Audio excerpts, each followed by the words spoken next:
So hello everyone. तो आज मैं आपके लिए एक और न्यू टॉपिक लेकर आई हूँ जो कि हर एग्ज़ाम में पूछा जाता है। यह है क्वांटम संख्या। तो क्वांटम संख्या क्या होती हैं, इसकी परिभाषाएं, ये सब देखेंगे और लास्ट में कुछ जो क्वेश्चन रहते हैं वो भी हम देखेंगे। तो चलिए इसका जो परिभाषा है वो हम देखेंगे। क्वांटम संख्या वे संख्याएँ हैं जो किसी परमाणु में उपस्थित इलेक्ट्रॉन की ऊर्जा, कक्ष, आकार, उन्मुक्ता तथा स्पिन की स्थिति को पूर्ण रूप से निर्धारित करती है। इसका अगर हम महत्व की बात करें तो ये इलेक्ट्रॉन की अवस्था को पूर्ण रूप से निर्धारित करती है और इनकी सहायता से परमाणु की संरचना को समझा जा सकता है। रासायनिक गुणों को समझने में मदद मिलती है और इलेक्ट्रॉन के कक्ष में स्थान एवं व्यवहार को बताती है। तो जो क्वांटम संख्या है वो मुख्यतः 4 प्रकार की होती हैं। फर्स्ट है मुख्य क्वांटम संख्या, दूसरा है अजीमुथल मतलब द्विगंशी क्वांटम संख्या, और तीसरा है चुंबकीय क्वांटम संख्या, और चौथा है स्पिन क्वांटम संख्या। और क्वांटम संख्या के प्रकार में फर्स्ट देखेंगे मुख्य क्वांटम संख्या। तो यह इलेक्ट्रॉन की ऊर्जा तथा मुख्य कक्ष मतलब जो सेल है उसको निर्धारित करती है। तो ये जो गोल गोल है इसको हम सेल बोलते हैं और इनका जो मान है फर्स्ट वाले सेल का n1 होता है। जैसे जैसे जो सेल का आकार बढ़ता जाता है उसी प्रकार से उनकी जो नाम है, फर्स्ट है k, फिर सेकंड l, फिर जो तीसरा कक्ष है उसका m, चौथा कक्ष है n। इस तरह से कक्षकों के नाम है और जो उसका डिटेल है वो हम आगे वीडियो में देखेंगे। और फिर सेकंड है द्विगंशी क्वांटम संख्या। इसे हम जो मुख्य क्वांटम संख्या है उसे n से प्रदर्शित करते हैं और जो द्विगंशी अजीमुथल क्वांटम संख्या इसे l से डिनोट करते हैं। यह उपकक्षक मतलब सब सेल के आकार को निर्धारित करती है कि कौन सा किस आकार का होता है। यह इसमें इसका मान l = 0 से लेके n-1 तक होता है और उपकक्षकों के नाम एवं मान आप देख सकते हैं। l का मान 0, 1, 2, 3 है। अगर हम उपकक्षक के नाम देखेंगे तो s, p, d, f और इनका आकार देखेंगे तो ये गोलाकार है। आप देख सकते हैं इनका ये आकार। इसके आगे हम डिटेल वीडियो में देखेंगे। और फिर तीसरा है चुंबकीय क्वांटम संख्या जिसे हम m से प्रदर्शित करते हैं। यह उपकक्ष की उन्मुक्ता और ओरिएंटेशन को निर्धारित करती है। इसका मान m = -l से लेके 0 तक और +1 तक l तक होता है। और फिर इसमें कुल उन्मुक्ताएं 2l+1 इसका होता है। और फिर फोर्थ है स्पिन क्वांटम संख्या जिसे हम S से प्रदर्शित करते हैं। यह इलेक्ट्रॉन के स्पिन की दिशा को निर्धारित करती है। अगर हम इसका मान की बात करें तो +1/2 एंड -1/2 इसका मान होता है। इसके 2 मान होते हैं और फिर इसका भी डिटेल वीडियो हम आगे देखेंगे। तो आप देख सकते हैं फर्स्ट है मुख्य क्वांटम संख्या। यह क्वांटम संख्या किसी इलेक्ट्रॉन के मुख्य ऊर्जा स्तर मतलब सेल का पता बताती है और यह इसके नाभिक से औसत दूरी एवं ऊर्जा को निर्धारित करती है। अगर हम इसके मान वैल्यू की बात करें तो n के मान धनात्मक पूर्णांक होता है। n = 1, 2, 3, 4, 5 से लेके अनंत तक हो सकता है। जितनी ज़्यादा इसमें जो जो कक्ष हैं वो बढ़ती जाएंगी उनके हिसाब से जो नाम है उनकी संख्या वो भी बढ़ता जाएगा। n का जो न्यूनतम मान है वो 1 होता है और अधिकतम मान अनंत होता है। और फिर सेकंड है ऊर्जा स्तर मतलब सेल या कोष। तो n का मान आप देखेंगे 1, 2, 3, 4, 5, 6 ये आप हो सकते हैं, ये आप देख सकते हैं। ये जो फर्स्ट वाला है उसको अपन L1 दिए हैं, सेकंड है 2 और तीसरे n को 3 और फिर फोर्थ को 4, फिफ्थ को 5th सेल। और फिर जो सेल हैं इनका अगर हम नाम की बात करें तो फर्स्ट को K बोलते हैं, सेकंड को L, थर्ड को M, ये K है इधर पे M लिख लेना आप, और फिर फिफ्थ को N, सिक्स को G, 7 को Q। इनके ऊर्जा का जो क्रम है वो न्यूनतम से लेके अधिकतम तक होता है और नाभिक से दूरी सबसे कम से लेके सबसे अधिक तक होती है। फिर अगर हम ऊर्जा की बात करें तो सबसे कम से लेके जो नाभिक के पास रहती है उसकी ऊर्जा सबसे कम से लेके सबसे अधिक तक। कुल उपकक्षाओं की जो संख्या है वो आप देख सकते हैं। यहाँ पे इनको हम n² से इनकी जो उपकक्षाओं की संख्या है वो हम निकालते हैं। इसके बाद फिर हम देखेंगे इसकी विशेषता। जो n का मान है बढ़ने पर इलेक्ट्रॉन की जो ऊर्जा स्तर है वो भी बढ़ती जाती है, जैसे 1, 2, 3, 4, 5 ऐसे है ना। और फिर n बढ़ने पर इलेक्ट्रॉन का आकार एवं नाभिक से दूरी बढ़ती जाती है। किसी ऊर्जा स्तर में अधिकतम इलेक्ट्रॉनों की संख्या 2n² होती है, जहाँ जो n है वो मुख्य क्वांटम संख्या होता है। ये आप डायग्राम से देख सकते हैं। फिर हम इसके नोट आप कर लेना।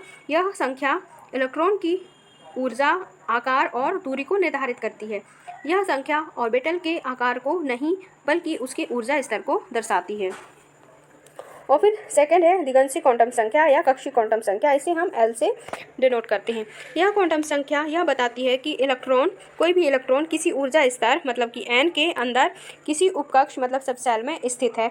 यह ऑर्बिटल के आकार को निर्धारित करती है। जो n है वो ऊर्जा के स्तर को निर्धारित करती है और यह ऑर्बिटल के आकार को निर्धारित करती है।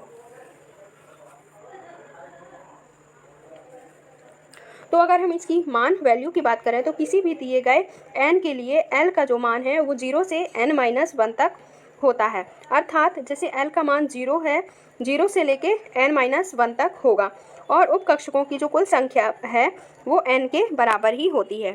और फिर उपकक्षकों के नाम एवं उनसे संबंधित L का मान।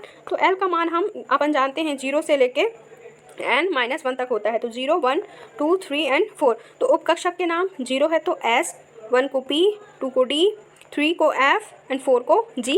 ऐसे जैसे जैसे बढ़ता जाएगा वैसे वैसे इसके नाम हम लिखेंगे। और फिर इसकी हम जो उपकक्षक है सबसेल उसका प्रतीक की बात करें तो ये है S, P, D, F, G। और फिर आकृति आप देख सकते हैं। S का आकृति ये रहता है, P का ये, D का ऐसा, F का ये एंड G का ये।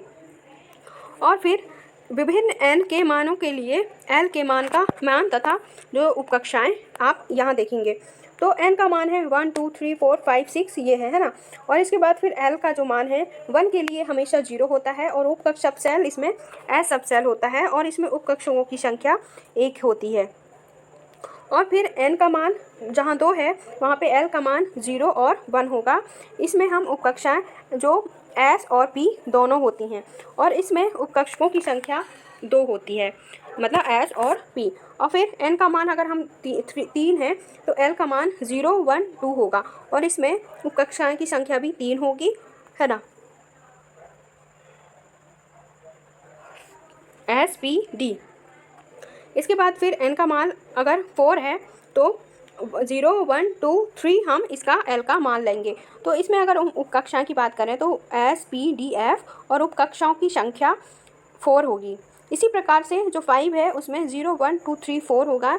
जो S से लेके G तक उसमें 5 संख्याएं होंगी। और जो उपकक्षाओं के जो आकार हैं आप देख सकते हैं। S के लिए ये आकार है, P के लिए ये, D के लिए ये, F एंड G के लिए। और अगर हम इसकी विशेषता की बात करें तो यह ऑर्बिटल उपकक्षक के आकार को निर्धारित करती है। किसी भी ऊर्जा स्तर के n के उपकक्षाओं का जो मान है वो n होता है और फिर जो L का मान है कभी भी ऋणात्मक नहीं होता है। और अगर हम जो नोट है वो आप जरूर कर लेना। n ऊर्जा स्तर सेल को दर्शाता है, जो L है वो उपकक्षक सबसेल को दर्शाता है और फिर जो L का मान है जितना बड़ा होगा उतना ही जटिल उसका आकार होता जाएगा। इसके बाद फिर है थर्ड चुंबकीय क्वांटम संख्या, जिसे मैग्नेटिक क्वांटम संख्या भी कहते हैं। इसे L से डिनोट करते हैं। यह संख्या किसी इलेक्ट्रॉन के कक्षीय ऑर्बिटल के उन्मुख ओरिएंटेशन अर्थात वह अंतरिक्ष में किसी भी दिशा में फैला हुआ हो उसको निर्धारित करती है।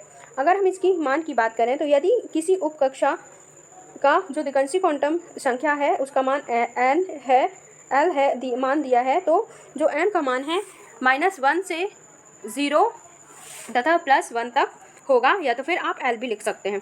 अर्थात m का मान +1 से -1 +1 0 कुछ भी हो सकता है। और जो कुल कक्षीय जो ऑर्बिटल्स की संख्या है वो 2L + 1 से हम निकालते हैं। इसके बाद फिर जो कक्षीय उपकक्षकों की के लिए जो m का मान है वो आप देख सकते हैं। अगर L का मान 0 है तो उपकक्षक S आप पता है। इसके बाद फिर हम अगर इसमें m का जो मान निकालेंगे तो इसमें 0 होगा।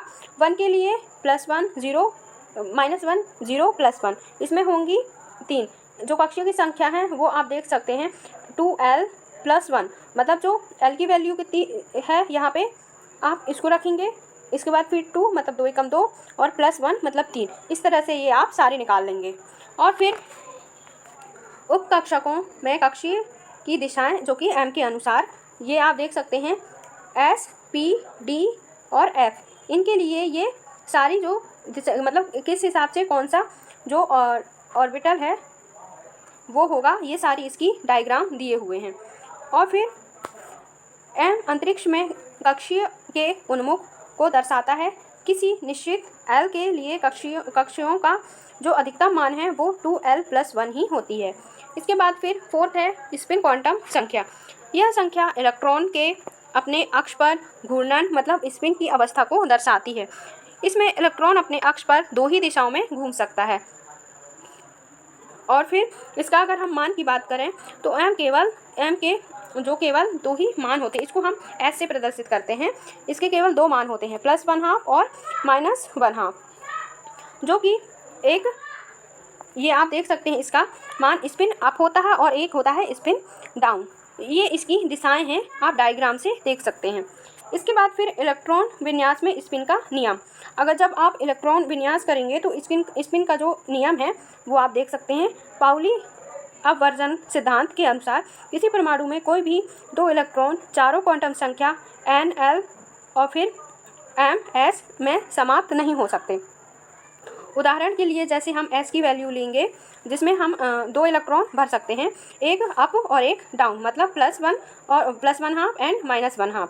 इसी तरह से हम देखेंगे कक्षीय जो इसमें अधिकतम क्वांटम संख्या आप देख सकते हैं, एक ऑर्बिटल में मिनिमम 2 ही इलेक्ट्रॉन फिलअप हो सकते हैं और अधिकतम d में 10 इलेक्ट्रॉन फिलअप हो सकते हैं, जो कि फर्स्ट अपवर्ड भरते हैं फिर सेकंड डाउनवर्ड भरते हैं।